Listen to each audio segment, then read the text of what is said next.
Shalom Bapak Ibu Saudara sekalian yang dikasihi Tuhan. Hari ini judul renungan kita adalah bunuh diri bukan solusi masalah. Kebanyakan orang berpikir bahwa bunuh diri seringkali dapat kita pahami sebagai jalan pintas untuk menyelesaikan masalah hidup yang cukup berat yang sedang terjadi. Data yang ditampilkan oleh WHO dari 2019 sampai 2021 mencatat ada 793 kasus kematian akibat bunuh diri dan masih terus bertambah, atau bisa dikatakan setidaknya ada satu kematian per 40 detik akibat bunuh diri. Bahkan menurut data yang ada, orang Kristen sekalipun masih banyak yang melakukan bunuh diri. Ada sebuah penelitian juga melaporkan bahwa bunuh diri pernah terlintas dalam pemikiran hampir semua orang. Apakah Anda pernah berpikir untuk bunuh diri ketika beban hidup terasa cukup berat, seperti yang orang-orang tersebut sudah lakukan? Dalam 1 Tawarik 10 ayat 4-5, firman Tuhan berkata, kemudian Saul mengambil pedang itu dan menjatuhkan dirinya ke atasnya. Ketika pembawa senjata melihat bahwa Saul telah mati, ia pun menjatuhkan dirinya ke atasnya lalu mati.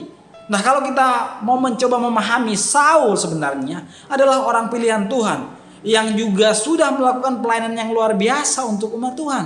Tetapi pada titik terendahnya atau ketika masa sulit datang, Saul seringkali mencari jalan pintas yang tidak berkenan bagi Tuhan. Ia seringkali bergantung pada hikmatnya sendiri, dan ini dilakukannya secara berulang-ulang. Kalau kita perhatikan di ayat 13 sebenarnya menjelaskan kepada kita bahwa Saul mati karena perbuatannya yang tidak setia terhadap Tuhan.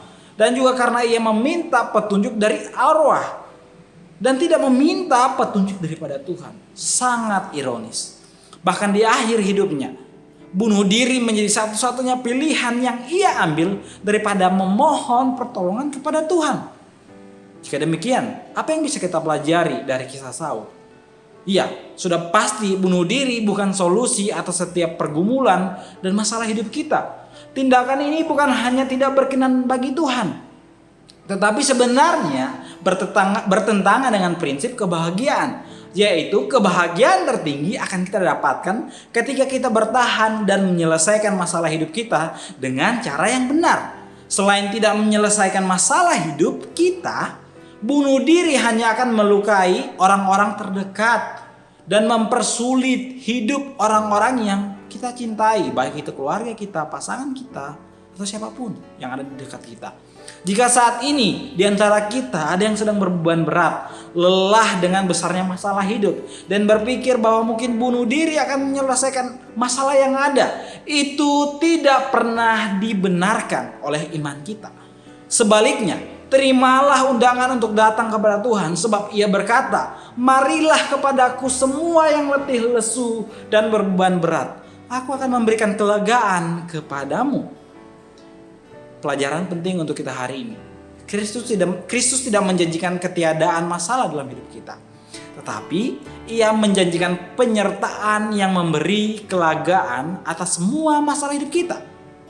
Karena itu, seberat apapun masalah kita, bunuh diri, melukai diri, tidak akan menyelesaikan persoalan hidup kita. Karena itu berserahlah kepada Tuhan. Bertahanlah dalam pengharapan, sebab Tuhan selalu memberi penyertaan. Amin. Kebenaran firman Tuhan. Mari kita berdoa. Tuhan, ini kami Tuhan. Setiap kami memiliki pergumulan hidup pribadi. Kadang kami tidak mampu Tuhan. Kadang kami gagal. Kadang kami jatuh. Tolong kami untuk bangkit lagi. Karena kami tahu Engkau tidak pernah meninggalkan kami seorang diri.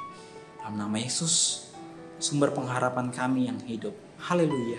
Amin. Tuhan Yesus memberkati.